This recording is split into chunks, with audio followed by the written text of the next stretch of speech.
Chapter 4 A Crazy Boy.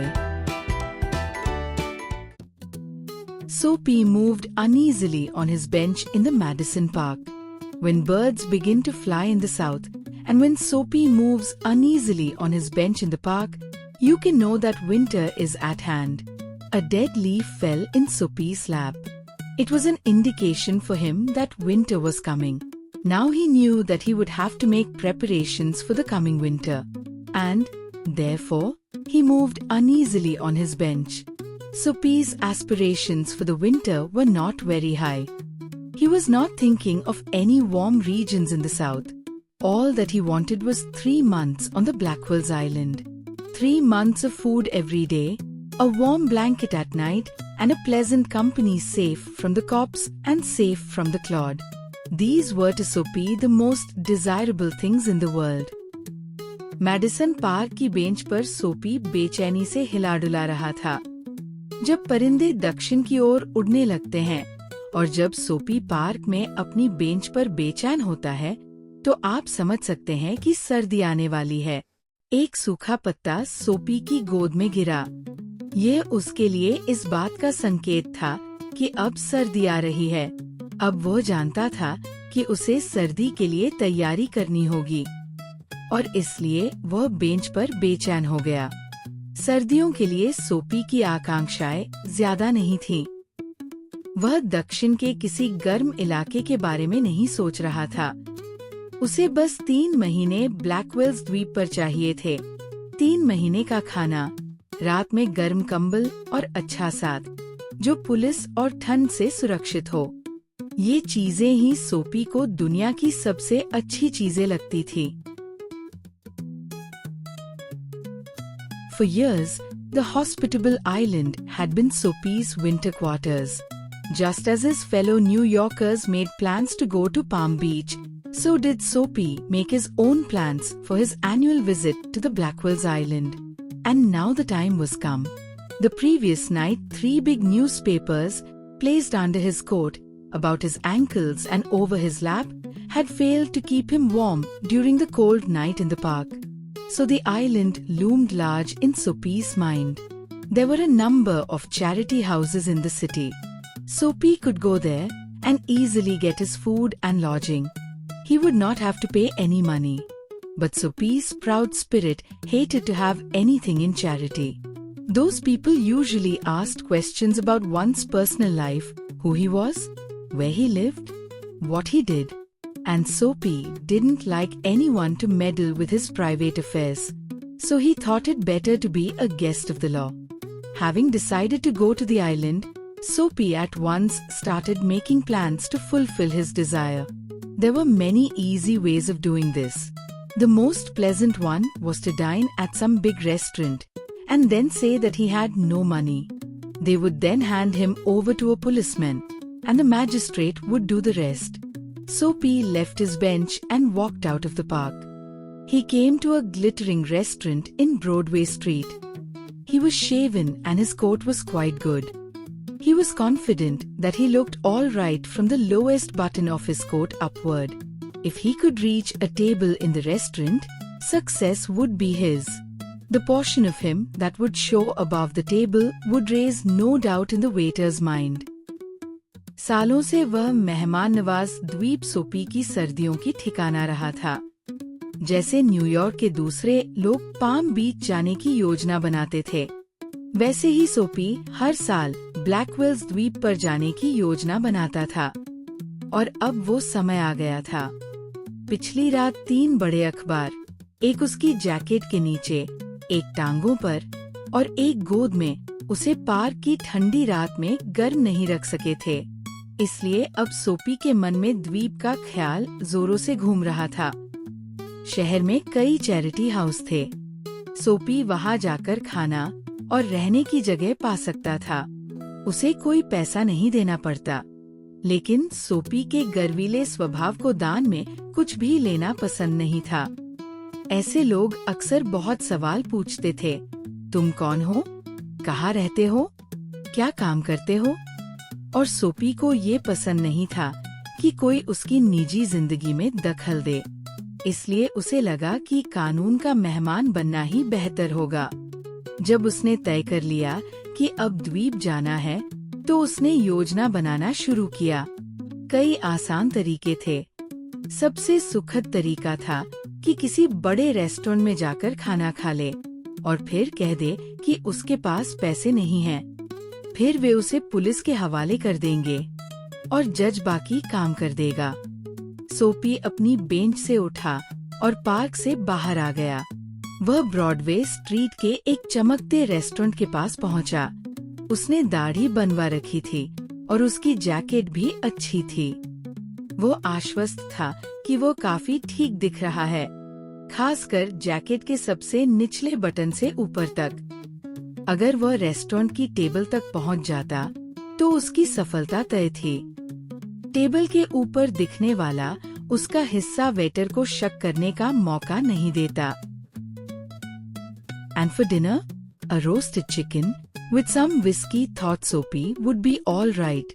$1 for the chicken and a little more for whiskey. The total would not be so high as to invite any big revenge from the restaurant owners. Anyway, the meal would leave him filled and happy for his journey to the winter home. But as Soapy tried to get past the restaurant door, the doorman's eye fell upon his old shoes and torn trousers. At once he caught hold of him and quietly turned him out of the restaurant. Soapy turned off Broadway. It seemed that this delicious way of getting to the island was not in his fate.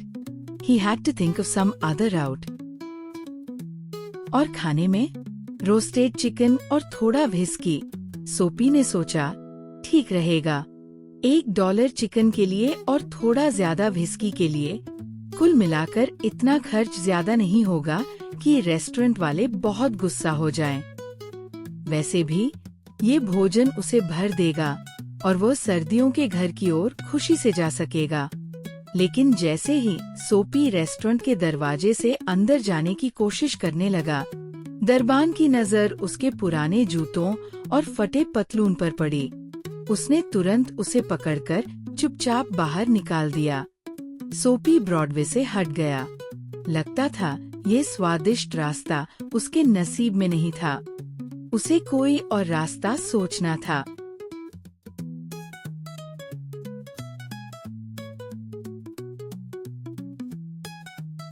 At the corner of the next street, there was a shop with a big glass window. Soapy picked up a big stone and dashed it through the glass. People came running around the corner. A policeman was in the lead.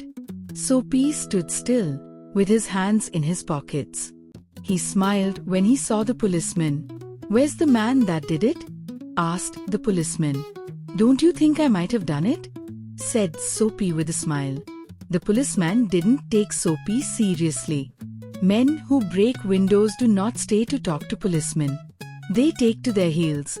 The policeman saw a man running after a bus. At once he turned and ran after him. And Soapy, sick at heart, walked slowly away. He had failed twice. अगली गली के मोड़ पर एक दुकान थी, जिसमें बड़ा कांच का शीशा लगा था। सोपी ने एक बड़ा पत्थर उठाया और कांच में दे मारा। लोग दौड़ते हुए वहां पहुंचे। एक पुलिस वाला सबसे आगे था। सोपी शांत खड़ा रहा, हाथ जेब में डाले। उसने पुलिस वाले को देखकर मुस्कुराया। किसने तोड़ा कांच? पुलिस वाले ने पूछा। क्या आपको नहीं लगता मैंने ही किया होगा? सोपी ने मुस्कुराते हुए कहा। पुलिस वाले ने सोपी को गंभीरता से नहीं लिया। कांच तोड़ने वाले लोग पुलिस से बात नहीं करते, भाग जाते हैं। तभी उसे एक आदमी बस के पीछे भागता हुआ दिखाई दिया। पुलिस वाला उसी के पीछे दौड़ पड़ा और सोपी निराश होकर धीरे धीरे वहां से चला गया। वह दूसरी बार असफल हुआ। On the opposite side of the street was another restaurant. It was a very ordinary place. Mostly poor men went there. The food served here was very simple and cheap. Into this place Soapy took his old shoes and torn trousers. No one stopped him. He sat down at a table and ordered whatever they could get him. When he had finished, he told the waiter plainly that he had not a penny with him. "Now call a cop," said Soapy. "I have no money to pay." "No cop for you, man," said the waiter.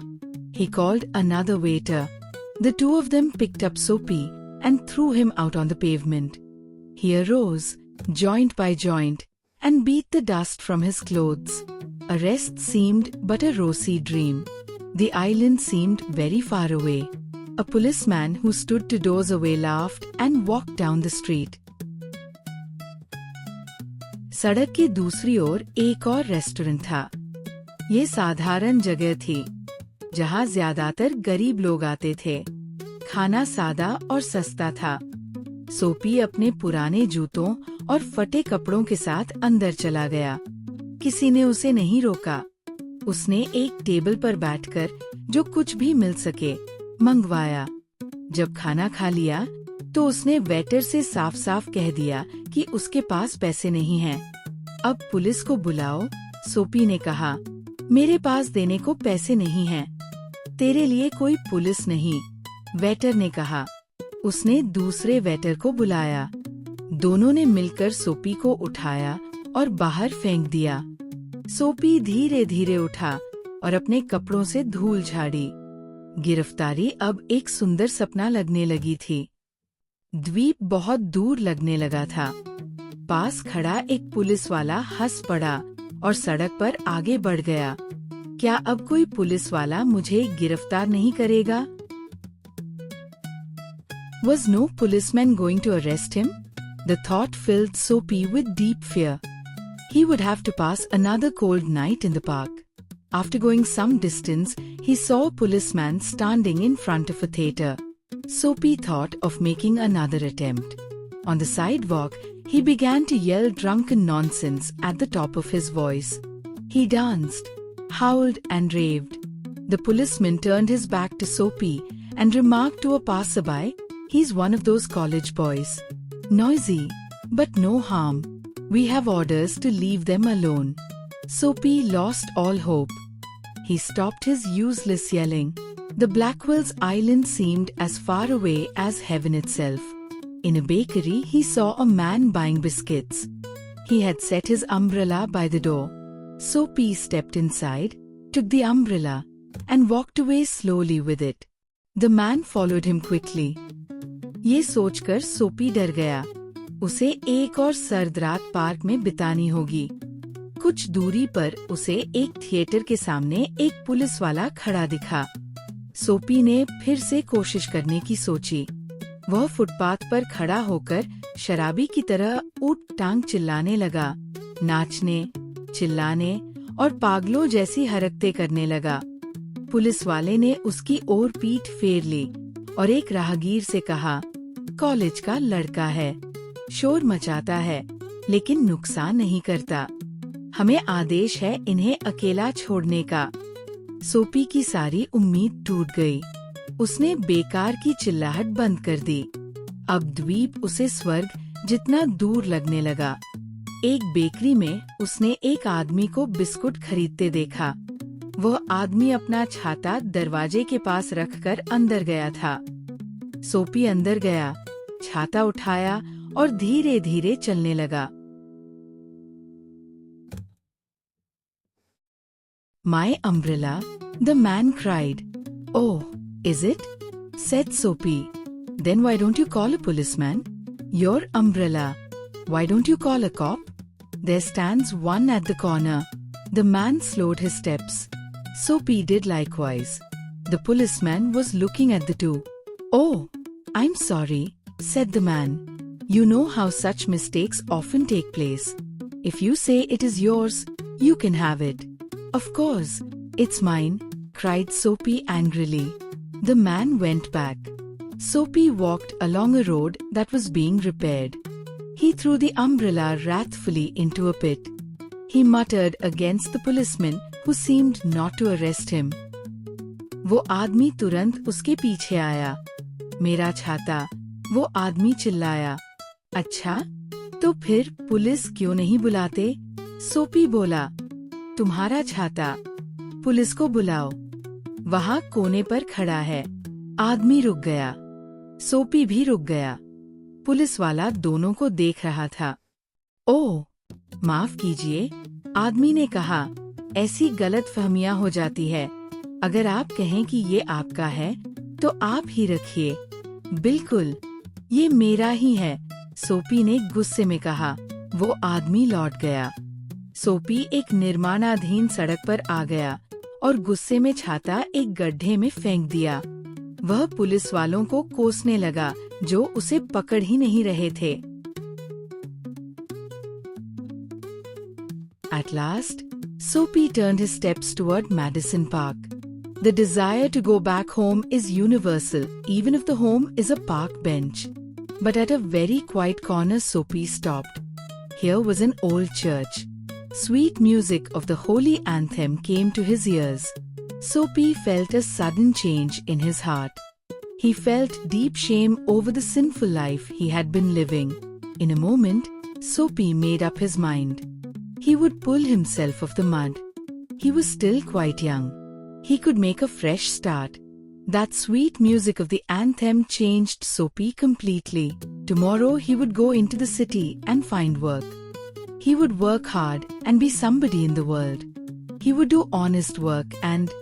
Just then Soapy felt a hand on his shoulder. He quickly looked around.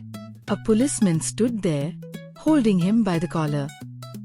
अंत में सोपी ने फिर से medicine Park की ओर कदम बढ़ाए। वापस घर जाने की इच्छा सब में होती है, चाहे वो घर एक पार्क की बेंच ही क्यों न हो। लेकिन एक शांत कोने में सोपी रुक गया। वहाँ एक पुराना चर्च था। उसके कानों में पवित्र भजन का मीठा संगीत गूंजने लगा। सोपी के दिल में एक अचानक बदलाव आया। उसने अपने पापमय जीवन पर गहरा पछतावा महसूस किया। एक पल में सोपी ने ठान लिया, अब वह इस गंदगी से बाहर निकलेगा। वह अभी भी जवान है। वह एक नई शुरुआत कर सकता है। वह ईमानदारी से मेहनत करेगा और किसी लायक बनेगा। वह सच्चा और मेहनती आदमी बनेगा। और तभी उसे अपने कंधे पर किसी का हाथ महसूस हुआ। उसने तुरंत पीछे देखा। एक पुलिस वाला उसकी कॉलर पकड़ चुका था।